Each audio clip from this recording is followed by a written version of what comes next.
అప్పట్లో మీ passion bikes అన్నారు. అప్పట్లో అంటే ఎప్పుడు 1940s 60s ఒక 9 ఏళ్ల క్రితం మీతో పాటు నేను ఇంటర్వ్యూ మీరు ఎలా చేసి మాట్లాడుతున్నారంటే 1940లో 56లో అయినా శ్రీ 420 రాజ్ కపూర్ గారితో యాక్ట్ చేసేటప్పుడు ఇట్లా మాట్లాడుతున్నారు.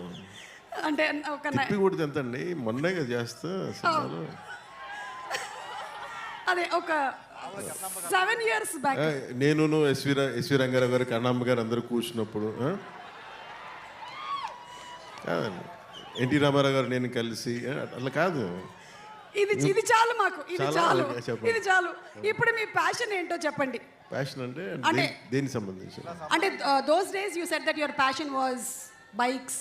So those days in the sense 7 years back when I asked you in the interview. But ఇప్పుడు మీకు ఉండేటువంటి ఈ బిజీ స్కెడ్యూల్స్ ప్రకారం అది బిఫోర్ క్రిస్టియన్ ఎరా.